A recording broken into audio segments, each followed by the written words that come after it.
Sejam bem-vindos ao Seminário DLC Online, o último dia 20/9/2020. Vejamos a programação de hoje. As pedras preciosas na base da Santa Jerusalém. Queridos irmãos e irmãs, nós nos encontramos hoje nesse último dia do Seminário DLC Online. E fomos já abençoados muito nesses últimos 2 dias. Ontem contemplamos algo do sacerdócio, aprendemos que todos nós somos sacerdotes. E mais uma vez hoje queremos aprender do próprio Senhor Jesus e da Palavra de Deus. Mas antes de iniciarmos com a palestra de hoje, queremos nos encomendar ao Senhor em uma oração. Nosso Deus e nosso Pai, nós te agradecemos que tu nos tens abençoado tanto nesses últimos dias. Nós te agradecemos pelos ricos ensinos que podemos receber de ti e da tua palavra. E também hoje, ó Pai, nós nos encomendamos a ti. Pedimos a tua direção, pedimos que tenhamos os corações e os entendimentos, as nossas mentes abertas para recebermos a tua palavra. Pedimos que não seja apenas algo que ouvimos hoje, que entre em um ouvido e sai pelo outro, mas que sim seja algo que entre em nossos corações para que haja efeitos em nossas vidas. Nós nos encomendamos a ti. Pedimos então a tua direção e a tua bênção por todos que estão assistindo e ouvindo. Amém.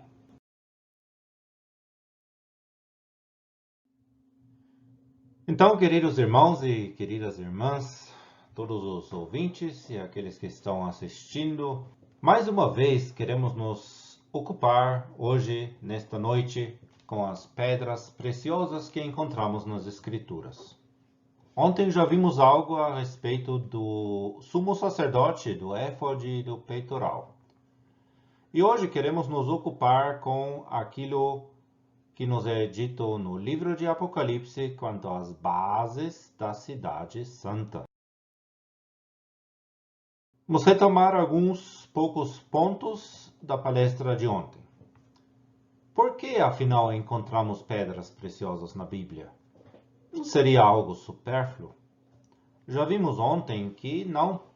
Vimos que justamente aquelas pedras preciosas, aqueles enfeites, aparentemente enfeites apenas exteriores, na vestimenta do sumo sacerdote, têm um significado profundo, um significado imenso, um significado que não podemos nem sequer perscrutar em sua profundidade total, porque tudo aquilo que temos ali fala daquela uma pessoa que você e eu amamos, aquele que nos salvou, aquele que nos redimiu, fala daquele que é o Rei dos Reis e o Senhor dos Senhores.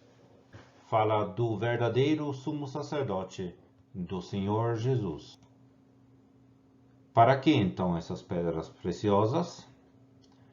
Êxodo 28, versículo 2 nos dizia que é para glória e ornamento. Mostra, portanto, a glória de Deus. São um ornamento na figura do sumo sacerdote. São um ornamento verdadeiro da pessoa do Senhor Jesus e também daqueles que são sacerdotes, que pertencem à família sacerdotal, como aprendemos. Nós, os salvos da época da graça de hoje. Deus, ele quer revelar por meio dessas pedras preciosas os seus pensamentos. E por isso também hoje podemos entoar essa oração do salmista do Salmo 119, no versículo 18, que diz: Abre tu os meus olhos para que veja o quê? As maravilhas da tua lei. É isso que queremos saber mais uma vez. Essas pedras preciosas, em sua composição química, não passam de areia, argila e carbono. Materiais insignificantes, materiais que não têm muito valor, pelo menos aos olhos humanos. Contudo, Deus ele faz uso de materiais comuns como estas para fazer resplandecer a sua glória. Isso também no sentido prefigurado. Você e eu, tomados da terra, pecadores, caídos em pecado, somos como a areia, como a argila, como o carbono. Mas Deus, ele fez de nós, desses materiais que representam homens naturais, pecadores, ele nos fez filhos de Deus. E como tais, ele quer que resplandeçamos a glória dele. Que maravilha! Você quer resplandecer a glória de Deus? O tema especial de hoje, então, é a grande cidade, a Santa Jerusalém. Título é este que encontramos no livro de Apocalipse, no capítulo 21 e no versículo 10. Algumas passagens bíblicas nos falam dessa santa cidade e de suas bases. Já em Hebreus capítulo 11, versículo 10, nós lemos a respeito de Abraão, que ele esperava a cidade que tem fundamentos, da qual o artífice e construtor é Deus.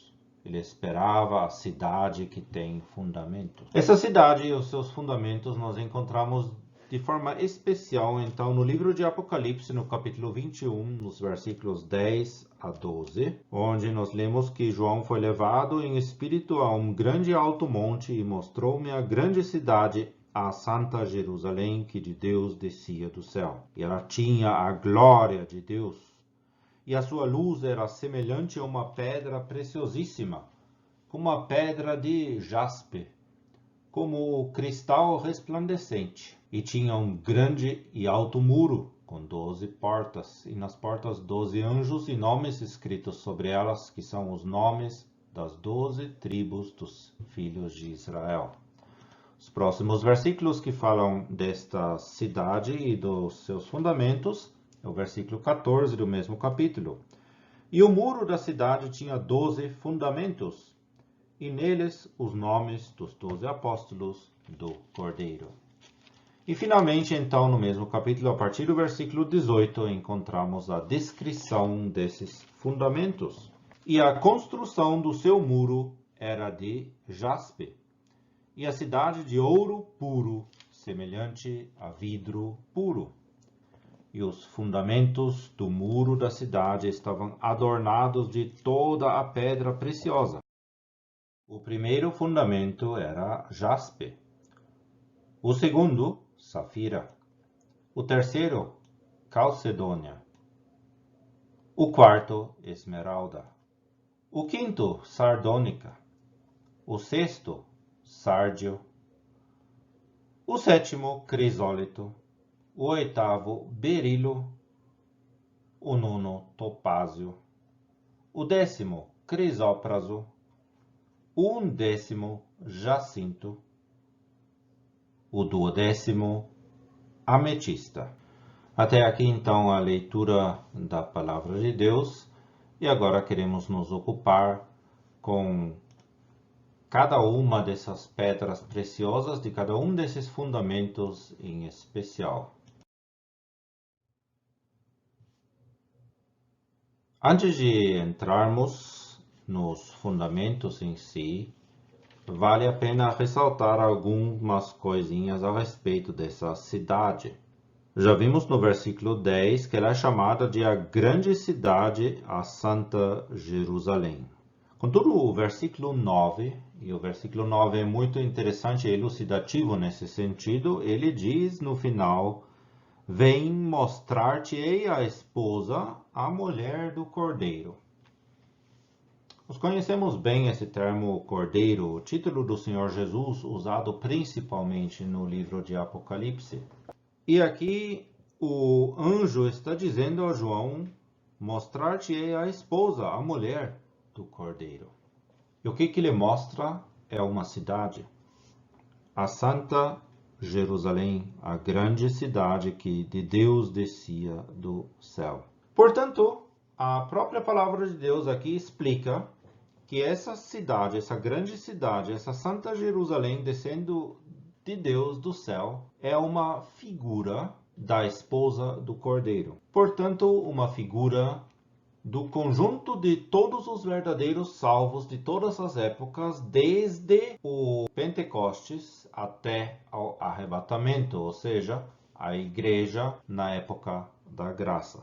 Em outras épocas havia outros crentes, havia outros caminhos de Deus para com estes crentes, eles não pertenciam à igreja. Então temos aqui esta figura da igreja de Deus, da esposa do Cordeiro, demonstrada sob a figura de uma cidade, chamada a Grande Cidade, a Santa Jerusalém, portanto uma cidade separada, colocada de lado para Deus, e ela tem a sua origem por Deus, ela desce do céu. Nesta retrospectiva aqui do reino milenar, onde esta cidade está sendo vista aqui na terra. E o versículo 11 nos diz que ela tinha a glória de Deus. Portanto, essa cidade, essa igreja, você e eu, no conjunto, no coletivo dos salvos, nós temos a glória de Deus. Não é apenas uma opção, é uma afirmação da própria palavra de Deus. Portanto, estes fundamentos, essas bases dessa cidade, dessa Santa Jerusalém, essas pedras preciosas em cada uma delas, em cada um dos fundamentos, são figuras de diversas glórias de Deus que nós, em conjunto, podemos resplandecer, principalmente no reino milenar, aqui na terra também. O primeiro fundamento dessa cidade, então, jaspe. A maioria dessas pedras já temos encontrado no peitoral do sumo sacerdote também. O jaspe nós vimos e vemos de novo que em sua coloração passa de vários tons do avermelhado pelo amarelado ao violeta. Até em camadas muito finas, quando essa pedra é cortada, as mais finas camadas possíveis de serem cortadas são totalmente opacas. A luz não passa. Isso nos faz lembrar de que Deus habita uma luz inacessível, que a sua glória como um todo é inescrutável. Você pode ver alguma coisa exteriormente, lá e cá. O Senhor Jesus resplandecia essa glória de Deus em sua vida aqui na terra. Deus deu esta glória para você e para mim, deu para a igreja para que a resplandecesse. Contudo, essa glória de Deus é inescrutável. Nós não podemos adentrar nas profundezas da mesma. Ele habita uma luz inacessível, conforme 1 Timóteo 6, versículo 16. Contudo, essa glória de Deus se revelou em Cristo. Segundo João 14, versículo 9. O Senhor Jesus dizendo: Estou há tanto tempo convosco e não me tendes conhecido, Filipe. Quem me vê a mim, vê o Pai. Quem me vê a mim, vê o Pai. Nele que podemos ver alguma coisa da glória de Deus. Deus, portanto, é revelado em Cristo. E este fato é o firme fundamento também de todas as nossas bênçãos. Não teríamos bênção alguma se Deus não tivesse se revelado em Cristo. Cristo vindo a este mundo, demonstrando quem Deus é, como Deus é, demonstrando as glórias de Deus aqui, colocando o fundamento para as nossas bênçãos. Isto é algo que resplandeceremos por toda a eternidade. Justamente no reino milenar, onde o Senhor Jesus há de abençoar ricamente o seu povo terrestre, Israel e esta terra, justamente ali, a sua noiva, a sua igreja, esta santa cidade, será testemunha da revelação de Deus em Cristo, será testemunha de tantas bênçãos celestiais que recebemos por meio dele e cujo fundamento é ele. A sua glória é manifesta pela noiva, pela esposa do Cordeiro, e isso aonde? Durante o milênio. Essas cores dessa pedra jaspe nos fazem lembrar disso. As glórias do Senhor Jesus foram manifestas aqui na terra. Ele teve que sofrer. Elas resplandecem pela noiva, pela esposa do Cordeiro, e a glória se revela de maneira especial durante o milênio também aqui na terra. O segundo fundamento, safira, com a sua cor azul. Isso nos faz lembrar de maneira especial da glória do servo verdadeiro do Senhor Jesus, exaltado à destra de Deus. Servo aqui na terra, mas agora servo exaltado à destra de Deus. E ele é servo para sempre também. Embora ele seja o rei no reino milenar, embora ele seja o Messias de Israel, ao mesmo tempo ele quis servir para sempre. E essa exaltação à destra de Deus, do nosso Senhor Jesus, nesse ponto, o safira com a sua cor azul contrasta com o carbúnculo da cor vermelha. Abriremos Hebreus capítulo 2 e o versículo 9 para vermos apenas alguma coisa disto, onde diz: vemos, porém, coroado de glória e de honra, exaltado à destra de Deus. Vemos coroado de glória e de honra quem? Aquele Jesus que fora feito um pouco menor do que os anjos por causa da paixão da morte, para que pela graça de Deus provasse a morte por todos ou por tudo. Ele que provou a morte, ele que adentrou na morte, ele que serviu até a morte, que não queria sair livre, que não queria ser libertado sem a sua noiva, sem a sua esposa, sem os seus filhos. Esse que quis servir para sempre, agora está exaltado à destra de Deus. Aqui temos uma cidade celestial. A igreja é um corpo celestial, ainda que visto no reino milenar aqui na terra. Essa cidade faz a ligação entre céu e a terra, mas ela mesma pertence ao céu, ela descia de Deus, do céu. Uma cidade celestial. As glórias que hão de seguir se tornam razão para a adoração nossa, já agora inclusive. O terceiro fundamento, a pedra calcedônia. A sua cor é uma cor branca, e a cor branca, muitíssimas vezes nas Escrituras, é uma figura da santidade perfeita, da pureza absoluta, e aqui em especial dessa cidade, portanto, da igreja. Isso fala de você, isso fala de mim, isso fala de nós em conjunto. E não fala da denominação X, da denominação Y. Não fala de uma organização humana, mas sim daquela uma igreja que existe aos olhos de Deus, composta por todos aqueles verdadeiros salvos comprados pelo precioso sangue de Cristo. O mal jamais entra nesta cidade. Aquilo que hoje penetra também a igreja aqui na terra, vista sob a responsabilidade do homem, ela tem falhado. O mal está ali, jamais entrará ali. Por isso também essa cidade pode ser eterna. A santidade de Cristo e de Deus se espelham na noiva do Cordeiro. Que maravilhosa graça do nosso Senhor Jesus, que você e eu, que em conjunto com todos os verdadeiros salvos, formando a sua esposa, a sua noiva, formando a igreja de Deus, nós podemos espelhar a santidade de Cristo e de Deus.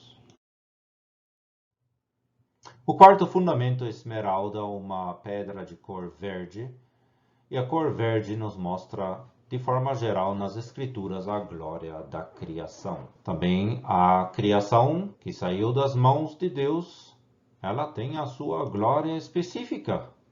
Também é uma glória que tem a sua origem em Deus, no Criador. Vamos abrir o Evangelho de Marcos, capítulo 6, e o versículo 39.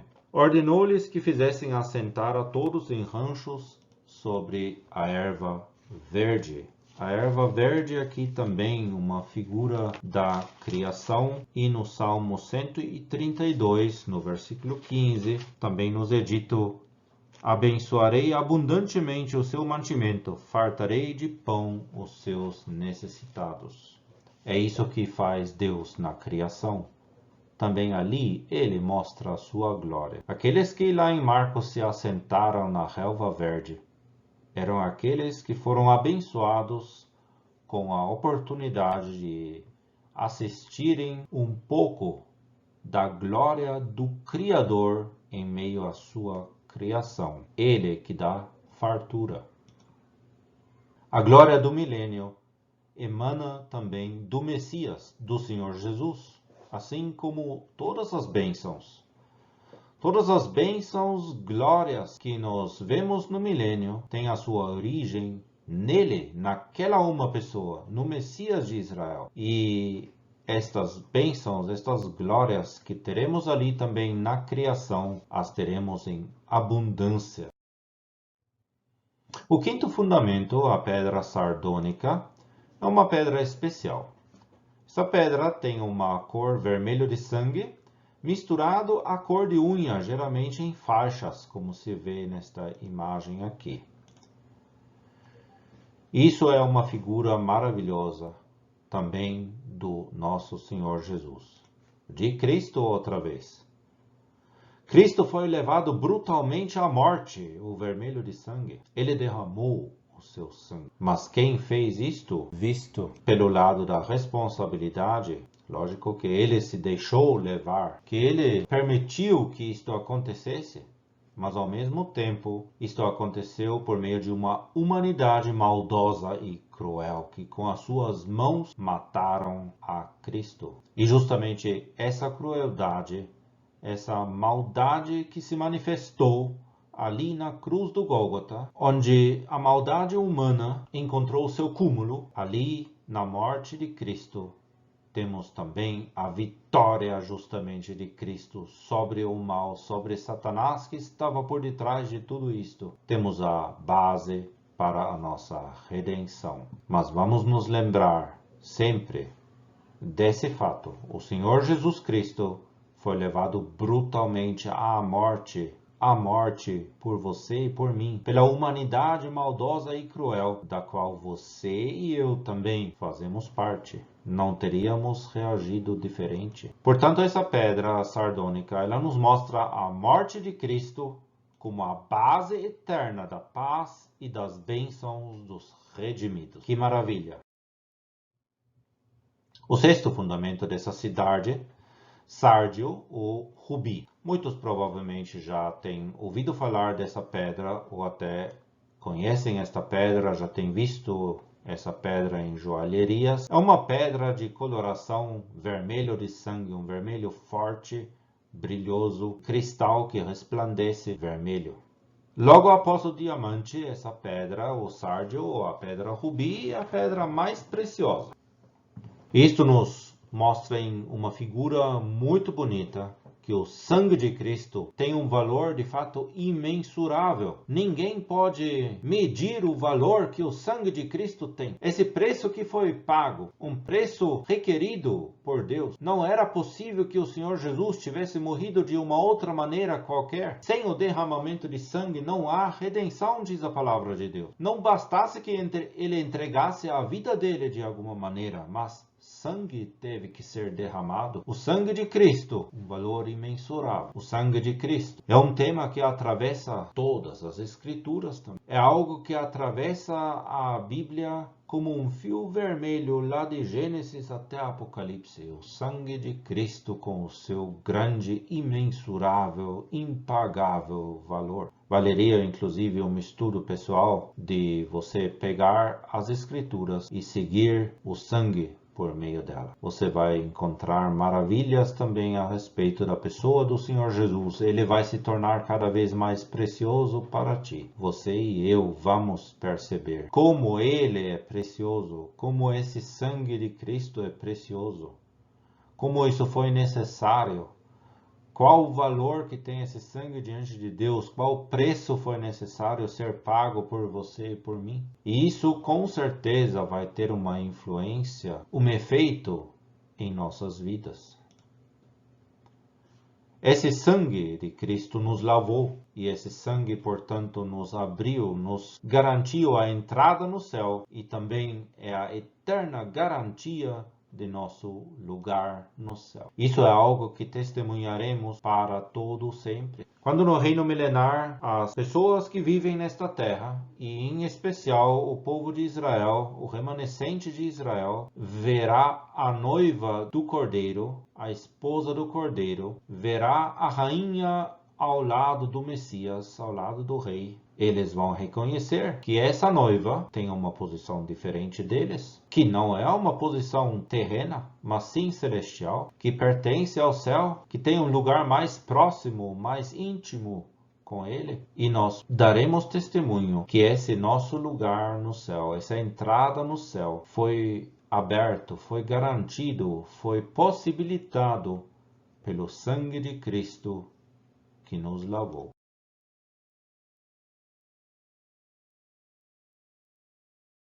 Obrigado por nos prestigiar, por estar conosco agora neste momento, onde estamos seguindo para o final do nosso seminário editorial DLC. Eu queria aproveitar e lembrar você que o nosso site oferece muitos livros com conteúdo que vão te ajudar a compreender melhor tudo isso que você tem ouvido nesses dias. Eu queria falar para você sobre esses dois livros que tratam especificamente do Apocalipse. Um é de William Kelly e o outro é de Rossier, escritores que viveram no passado, mas que deixaram-nos um conteúdo muito precioso. Você precisa conhecer esse material. Visite o nosso site, o link está na descrição. Conheça, estude, aprenda. A profundidade do seu conhecimento representa a sua maneira de viver. Obrigado e continue com a palestra e desfrute do final deste seminário editorial que a DLC está te oferecendo. O sétimo fundamento da cidade, crisólito. Facilmente vocês já conseguem ver que essa pedra tem uma coloração dourada. Cor de ouro. Não deve ser confundido com a pedra topázio, que vamos contemplar logo mais na nona base, no nono fundamento da cidade santa. Ambas as pedras têm uma coloração dourada, mas há uma diferença e essa diferença é importante entre as duas pedras. A manifestação da justiça divina na terra diante do mundo está sendo representada pela pedra crisólito. A cor dourada nos fala da justiça divina, mas quando essa justiça divina se manifestou na terra diante do mundo, ela foi rejeitada na pessoa do Senhor Jesus. A palavra, portanto, feita carne. Temos passagens como Ezequiel 1:16 e também Isaías 26, versículo 9, que nos mostram um pouco disso. Podemos abrir, talvez, essas duas passagens rapidamente. Em Ezequiel 1:16, nós lemos a respeito daquela visão que ele teve, e ali fala do aspecto das rodas, e a obra delas era como a cor de berilo. O berilo aqui é a mesma pedra crisólito mencionado ali em Apocalipse. E as quatro tinham uma mesma semelhança, e o seu aspecto e a sua obra era como se estivesse uma roda no meio de outra roda. E nós vemos nesta figura, nessa visão, justamente uma manifestação da justiça divina na terra. Já em Isaías capítulo 26, versículo 9, ali diz: com minha alma te desejei de noite, com o meu espírito que está dentro de mim, madrugarei a buscar-te. Porque havendo os teus juízos na terra, os moradores do mundo aprendem justiça. Foi essa a intenção da manifestação da justiça divina na terra diante do mundo, para que aprendessem justiça. Contudo, o mundo rejeitou aquele que é a justiça divina. A glória, portanto, da justiça divina e a própria justiça divina manifesta pela palavra feita carne. É isso que temos nesta cor dourada da pedra crisólito, cujo nome inclusive significa pedra de ouro. A glória e a justiça divina manifesta pela palavra feita carne, portanto, aquele que veio do céu para se manifestar aqui em carne, em aparente fraqueza, em sua humanidade. O oitavo fundamento dessa cidade chamado aqui em Apocalipse de berilo em nossas traduções. Segundo as pessoas que entendem bastante desses nomes antigos, dessas pedras mencionadas nesse texto, esse berilo aqui seria a mesma pedra que hoje em dia nós chamamos de aquamarino. Essa pedra tem uma cor esverdeada azul marinho.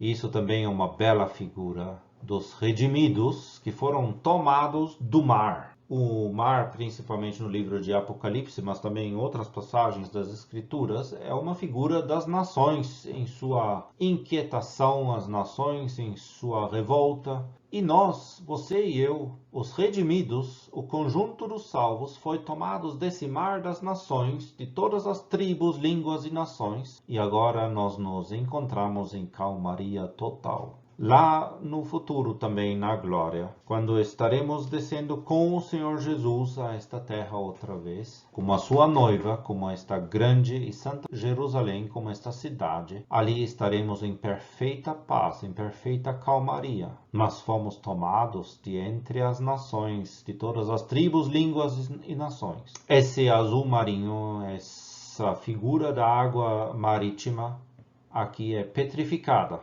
mostrada nessa pedra berilo aquamarino. Não é mais água líquida, não está mais em movimentação, mas sim está em calma, está resplandecendo as glórias do Senhor Jesus.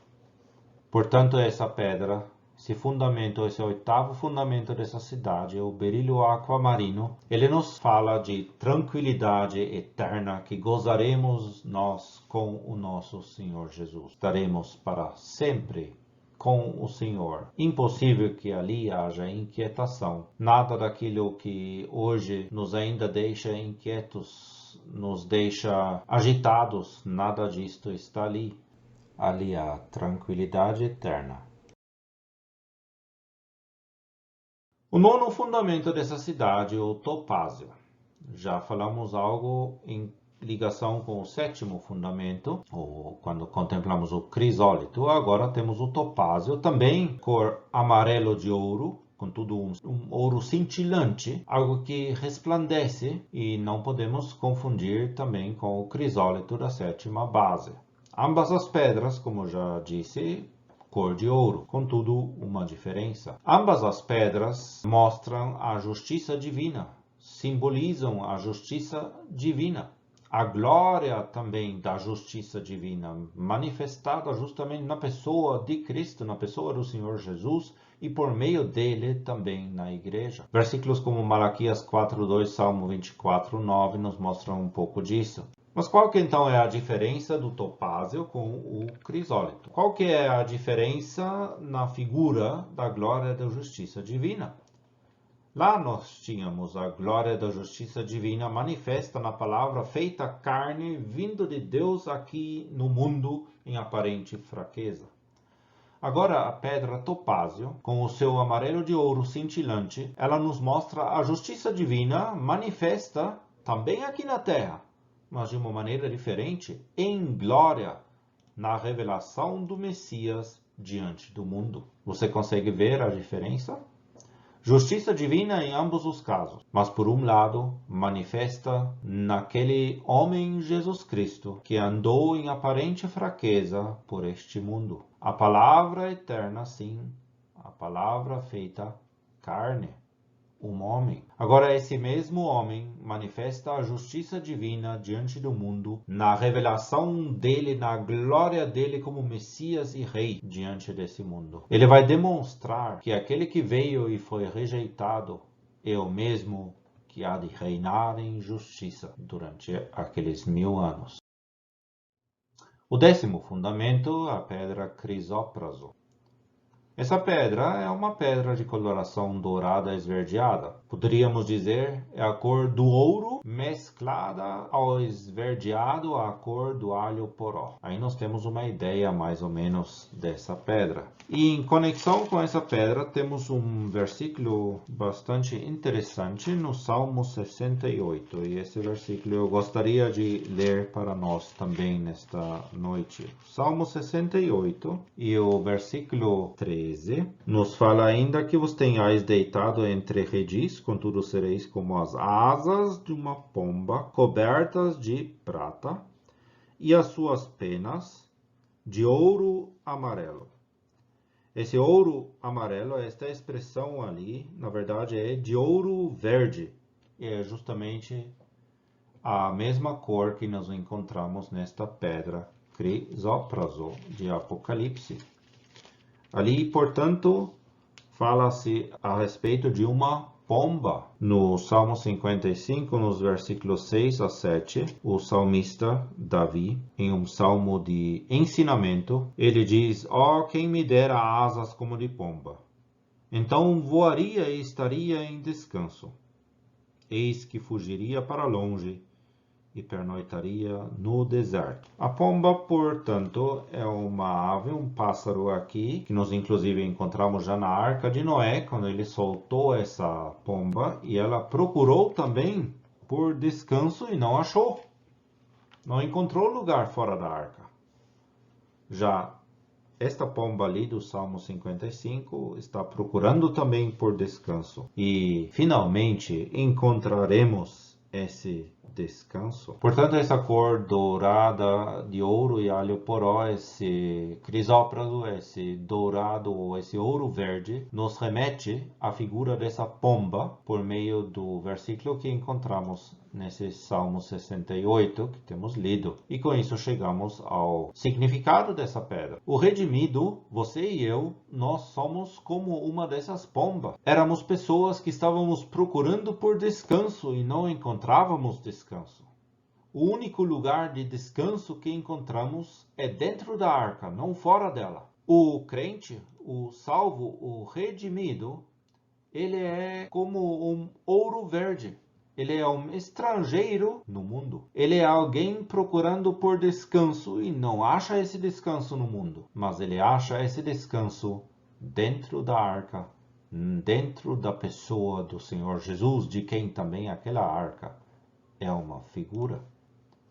Nós desejamos chegar ao nosso destino. É isso que nos enche hoje. Ou você, porventura, não quer chegar ao destino celestial, ao destino eterno? E ali na presença, então, de todos, nós poderemos testemunhar que essa pomba, procurando por descanso, finalmente encontrou descanso, já aqui agora em Cristo, e é um descanso eterno. Um descanso que continua resplandecendo no fundamento dessa cidade. O 11º fundamento é o jacinto. E vocês conseguem ver com facilidade a coloração dessa pedra. Novamente uma pedra cor de sangue.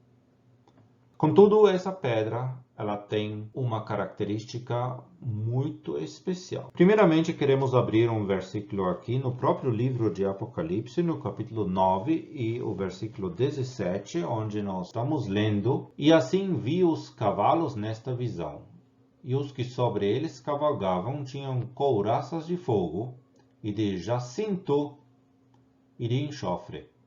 E as cabeças dos cavalos eram como cabeças de leões, e de suas bocas saía fogo e fumaça e enxofre." Não temos agora tempo de entrar em detalhes dessas figuras do capítulo 9 de Apocalipse. Recomendo que façam um estudo mais aprofundado, cada um de per si. Mas ali em Apocalipse 9, versículo 17, nós vemos uma figura de poderes demoníacos que são usados justamente para executar juízo sobre os adoradores de demônios e de ídolos. Portanto, nas mãos do juiz, esses poderes demoníacos são usados para executar juízo. Cor de sangue, juízo, derramamento de sangue em juízo. Uma vez o sangue foi derramado lá na cruz do Gólgota. Outra vez esse mesmo que ainda agora quer ser o seu redentor, aquele que ainda quer ser o seu salvador, ele vai ser o juiz. E haverá derramamento de sangue em juízo também. Essa pedra jacinto, exposto ao fogo, perde a cor. E é essa característica especial dessa pedra. Isso é uma figura maravilhosa agora de novo, dos salvos, de você, de mim, do conjunto da igreja nessa posição próxima ao Senhor Jesus. Fomos libertados de toda a culpa. Aquele juízo, aquele derramamento de sangue em juízo que pairava sobre nós, perdeu a sua força, porque já foi exposto ao fogo. Perdeu a cor. Não vemos agora mais o vermelho, mas sim o branco, libertados de toda a culpa, lavados no sangue do Cordeiro. Já não há mais juízo sobre nós. Que maravilhoso também isto. O juízo não está mais sobre nós. Por quê? Porque Cristo passou pelo juízo. Aquilo que era a cor vermelho de sangue sobre nós, que nos fazia pensar no juízo de Deus sobre o pecado. Aquilo que nós merecíamos, agora se tornou sem cor, perdeu efeito, se tornou branco. O juízo não está mais ali porque Cristo passou por ele. Maravilhosa graça. Você já conhece essa graça? Você já é salvo? Se não, hoje ainda é um dia de graça. Venha, experimenta essa maravilhosa graça, para que também você possa dizer: ele foi exposto ao fogo. O juízo perdeu o seu terror para nós. E assim chegamos agora ao 12º fundamento, a ametista. A ametista, também uma pedra bastante conhecida, também aqui no Brasil, de cor violeta, com nuances avermelhadas. Pedra violeta é uma pedra rara, essa ametista, e lembra de certa forma a púrpura. E a púrpura nos mostra em figura o Filho do Homem, contudo, como aquele que governará o mundo. Púrpura, a cor dos reis. O Filho do Homem é quem governará o mundo e também o seu povo Israel. O tempo já está bem adiantado, mas eu gostaria de pedir a sua paciência para que possamos pelo menos ler esses 3 versículos ainda aqui, de Efésios capítulo 1, versículo 10, de tornar a congregar em Cristo todas as coisas, na dispensação da plenitude dos tempos, que é o milênio, tanto as que estão nos céus, a igreja, as coisas celestiais, com as que estão na terra, Israel, as coisas reveladas no Antigo Testamento, tudo unido em Cristo, ele há de governar. E o versículo 20 diz que Deus manifestou o seu poder ou a operação da força do seu poder em Cristo, ressuscitando-o dentre os mortos e pondo-o à sua direita nos céus, nos lugares celestiais, acima de todo principado e poder e potestade e domínio, e de todo nome que se nomeia não só neste século, mas também no vindouro, que também é o milênio aqui. E sujeitou todas as coisas a seus pés, e sobre todas as coisas o constituiu como cabeça da igreja. Cristo sobre tudo. Cristo em seu governo. O rejeitado, aquele que morreu, aquele Filho do Homem, é o mesmo que governará o mundo e o seu povo. E nós, a igreja, temos parte com ele neste governo. A glória real do Filho do Homem resplandece por meio dessa pedra. E quem dá testemunho disso? A sua noiva. Ele não exerce essa glória real sem nós, sem a sua noiva, sem a igreja. E também isso é graça maravilhosa. Temos visto agora estas pedras preciosas nos fundamentos da grande cidade, da Santa Jerusalém, e vimos com certeza, de uma maneira breve, não exaustiva, quantas maravilhas, quantas preciosidades, quantos mistérios, quantas glórias, quantas bênçãos nós temos ocultas também nessas pedras. E tudo isto manifesto por meio da igreja no milênio, ligada à pessoa do Senhor Jesus. Isaías 45, versículo 3 nos diz: dar-te-ei os tesouros escondidos e as riquezas encobertas, para que saibas que eu sou o Senhor, o Deus de Israel, que te chama pelo teu nome. Sim, ele dá tesouros escondidos, riquezas encobertas, para você, para mim, para Israel. E para quê? Para que saibas que eu sou o Senhor, o Deus de Israel. Para nós, ainda muito mais do que o Deus de Israel, muito mais do que o Senhor, mas ele também nos chama pelo nome. Ele conhece a cada um e ele quer que o conheçamos mais e mais. Que descobramos essas riquezas encobertas, esses tesouros escondidos. Colossenses capítulo 2, versículos 2 e 3.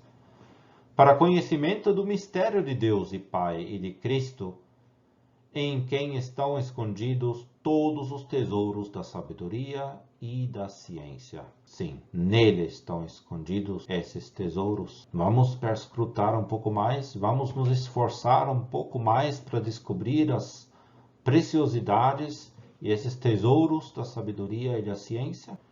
E por fim, Mateus capítulo 13, versículo 44. Também o reino dos céus é semelhante a um tesouro escondido num campo, que um homem achou e escondeu, e pelo gozo dele vai, vende tudo quanto tem e compra aquele campo. Sim, nós vemos os tesouros escondidos e as riquezas encobertas que ele quer nos dar. Nós vemos os tesouros escondidos em Cristo, mas ele viu um tesouro no campo.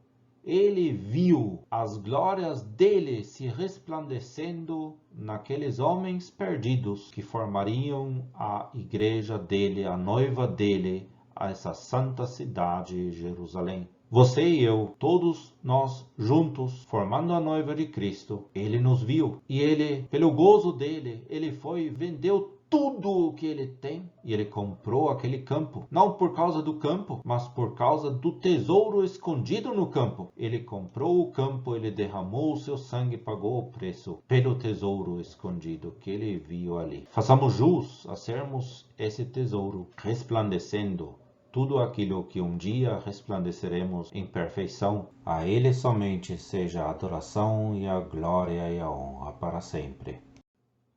Muito obrigado por terem nos assistido nesses dias e acompanhado durante 3 dias. Fomos ricamente abençoados com a palavra de Deus e despedimos-nos agora como equipe do DLC, Depósito de Literatura Cristã, o irmão Júlio Marcos Ometo, responsável pelas vendas e os eventos. Despede-se também de vocês a Rebeca, que muitos conhecem como sendo da expedição e do secretariado, cuidando dos pedidos de vocês. E eu mesmo também agradeço bastante a presença de todos, responsável pela coordenação geral do DLC atualmente. Agora a palavra está com o nosso irmão Júlio Marcos, que vai nos despedir em oração.